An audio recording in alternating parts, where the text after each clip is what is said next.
What's love and attachment? The question is there any relationship between love and attachment? First of all, understand that there are all words. I can explain the difference between love and attachment, and still what you think and others think. Essentially, it should be that love is lots of freedom, love is a giving expression, love is not a receiving expression. When I say I love you, I feel I'm responsible for you. When I say I love you, I actually want to cherish doing things for you, probably doing things for cherish myself. When I say I love you, I must need you to marry me. When I say I love you, I basically smile myself. Actually, it's supposed to be a giving expression. In other hand, attachment has an element of possessiveness into the whole thing. But I really just think it's beautiful to speak as a concept about attachment, attached being attachment. But let's face it, surrender. In a relationship, consistently, if you keep time and communication, you're talking about a relationship. There is element of attachment that is an integral part of whole thing. So when spirituality always asks you to practice an element of attachment, they're just basically telling you do not take that attachment to the point where what they are doing or what they do not do start affecting the peace of your mind. That's the point. When what they do and what they do not do starts affecting the peace of your mind, you are filtered too much in the direction of the attachment. That's your emotional tranquility is now dependent on their relationship.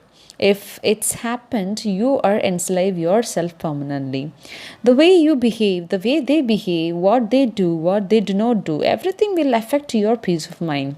So if you can love people with a pinch of love and attachment, you are always feel a sense of ownership. But focus on giving from on what you can do. Simply put it, that's all today.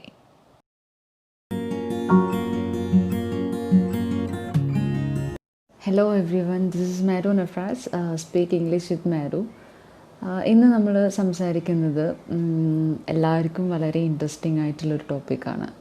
നമ്മുടെയൊക്കെ ജീവിതത്തിൽ love, ഇഷ്ടം, attachment, ഒരാളോട് കാണിക്കുന്ന താല്പര്യം, അല്ലേ, ഇത് രണ്ടും നമ്മളുടെ ജീവിതത്തിൽ എത്രത്തോളം ബന്ധമുണ്ട് എന്നൊന്ന് നമുക്ക് നോക്കാം. എന്താണ് ശരിക്കും നമ്മൾ മനസ്സിലാക്കിയിട്ടുള്ള ലവ് എന്നും അല്ലെങ്കിൽ അറ്റാച്ച്മെൻറ്റ് എന്താണെന്നുള്ളത്. So there is A one question always in my mind. What is A relationship, what is love and attachment in A relationship? നമുക്കതൊന്ന് ചെക്ക് ചെയ്ത് നോക്കാം, എന്തൊക്കെ കാര്യങ്ങളായിരിക്കും അതിൽ ഇൻക്ലൂഡഡ് ആയിട്ടുള്ളത് എന്നുള്ളത്. So love and attachment love എന്നുള്ളത് നമുക്കെല്ലാവർക്കും അറിയാം. What you think, what I think, what every one think, എല്ലാവർക്കും അറിയാം. അതിൻ്റെ ഒരു എക്സ്പീരിയൻസ് വെച്ചിട്ട് നമ്മളൊക്കെ ലൈഫിൽ ലവ് എന്താണെന്നുള്ളതും അറ്റാച്ച്മെൻറ്റ് എന്താണെന്നുള്ളതും ബീയിങ് വൈഫായിട്ടാണെങ്കിലും അല്ലെങ്കിൽ ബീയിങ് ഒരു പാരൻ്റായിട്ടാണെങ്കിലും നമുക്കെല്ലാവർക്കും അത് എക്സ്പീരിയൻസ്ഡ് ആണ്. പക്ഷെ നമ്മൾ മനസ്സിലാക്കിയിട്ടുള്ളതാണോ ഒരു ലവ് എന്ന് പറയുന്നത്?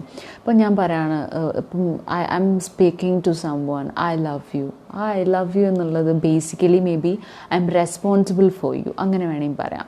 അല്ലെങ്കിൽ വേറൊരാളുടെ പേരാണ് I love you is feeling to smile myself. നമ്മൾക്ക് തന്നെ ചിരിക്കാൻ വേണ്ടിയിട്ടാണ് നമ്മൾ അങ്ങനെ പറയാൻ വേണമെങ്കിൽ. അല്ലെങ്കിൽ ഇപ്പം ഐ ലവ് യു എന്ന് വേറൊരാൾ പറയുകയാണെങ്കിൽ it's basically you should marry me, അങ്ങനെയുള്ളൊരു കോൺസെപ്റ്റ് പറയാം. ഇങ്ങനെ ലവിന് ഒരുപാട് കോൺസെപ്റ്റ് ഉണ്ട്. ആൻഡ് ലവ് എന്ന് പറയുന്നത് ഈസ് കംപ്ലീറ്റ്ലി എ ഫ്രീഡം, അല്ലേ? Completely a ഫ്രീഡമാണ്.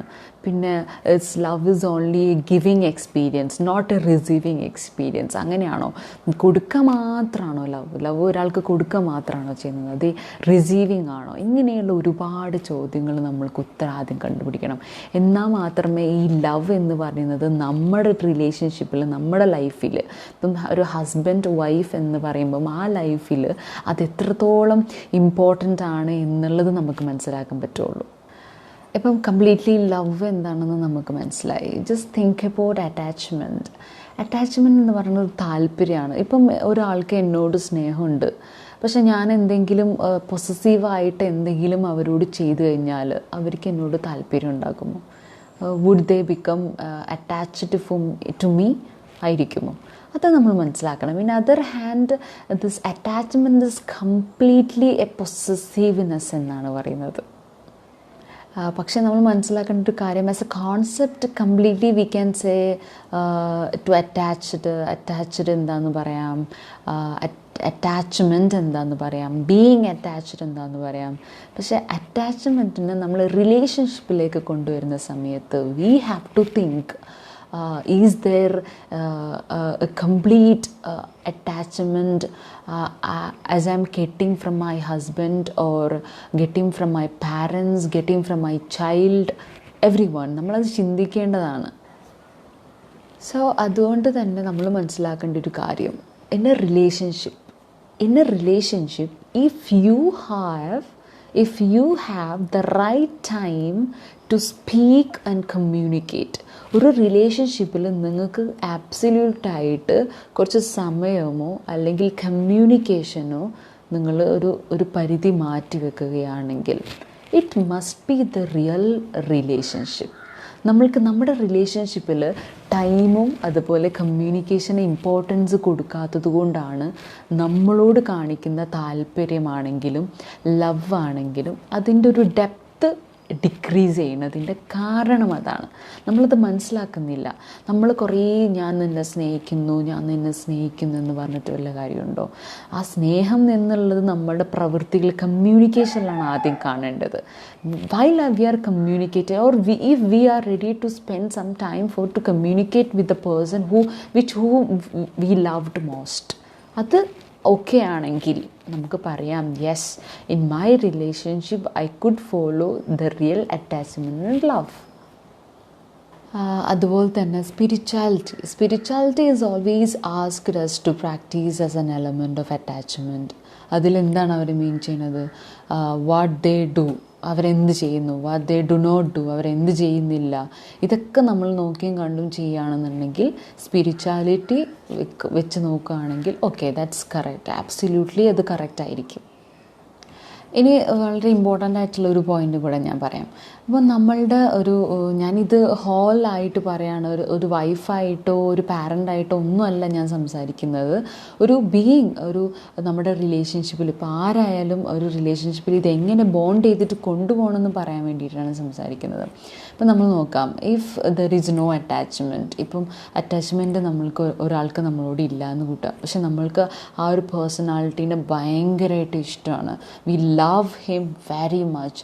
അങ്ങനെയുള്ളൊരു സാഹചര്യത്തിൽ ഇഫ് ഹി ഓർ ആരെങ്കിലും ആയിക്കോട്ടെ, if they don't care us, if they don't understand what we are doing, ഒന്നും മനസ്സിലാക്കുന്നില്ല എന്നാണെങ്കിൽ അവർ ഇമോഷണൽ ട്രാങ്ക്വിലിറ്റി കംപ്ലീറ്റ്ലി താഴത്തേക്ക് പോകും അല്ലേ.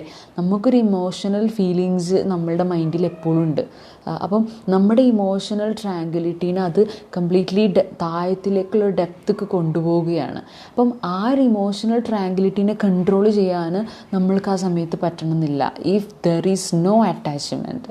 അതുകൊണ്ടാണ് ഞാൻ പിന്നെയും പറയുന്നത്, നമ്മുടെ ലൈഫിൽ റിലേഷൻഷിപ്പിൽ നമുക്ക് എത്രത്തോളം ലവും അല്ലെങ്കിൽ കമ്മ്യൂണിക്കേഷനും ടൈമും സ്പെൻഡ് ചെയ്യാൻ സാധിക്കുന്നുണ്ടെങ്കിൽ നമുക്ക് പറയാം, yes, my life is beyond on good relationship with love and attachment. അങ്ങനെ പറയാൻ നമ്മൾ ശ്രമിക്കണം. Let me tell you one more thing. If you can love people with a pinch of love and attachment, absolutely you can have the great ownership in your life. നമ്മളൊക്കെ പറയാറുണ്ട്, പിന്നെ സ്നേഹം ഇങ്ങോട്ട് തന്നാൽ മാത്രമേ അങ്ങോട്ട് കൊടുക്കുള്ളൂ എന്ന്. അങ്ങനെയല്ല. ഒരു ചെറിയ മൈന്യൂട്ടായിട്ടുള്ള നിങ്ങളുടെ ഒരു ലൈഫിൽ നിങ്ങൾക്ക് ആർക്കൊക്കെ സ്നേഹം കൊടുക്കാൻ സാധിക്കുമോ, അതാ ഞാൻ പറഞ്ഞത്, ഒരു pinch of love and attachment നിങ്ങൾക്ക് ആർക്കെങ്കിലും കൊടുക്കാൻ സാധിച്ചു കഴിഞ്ഞാൽ നിങ്ങൾക്കാണ് ആ ഗ്രേറ്റ് ഓണർഷിപ്പ് നിങ്ങൾക്കാണ് കിട്ടുന്നത്.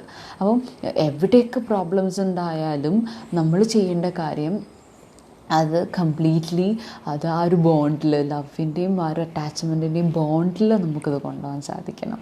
എന്നാൽ മാത്രമേ നമുക്ക് പറയാൻ പറ്റുള്ളൂ, യെസ് ഓക്കെ, ഞാൻ എൻ്റെ ലൈഫിൽ ഒരു സക്സസ്ഫുൾ ആയിട്ടുള്ളൊരു പേഴ്സണാണെന്ന് നമുക്ക് പറയാൻ സാധിക്കുള്ളൂ. So focus on giving from on what you can do. Simply put it. അതാണ്, സിംപ്ലി ഇങ്ങോട്ട് കൊടുത്തോ. പിന്നെ കിട്ടിക്കോളും. So take care. So that's all today. Love and attachment in a relationship.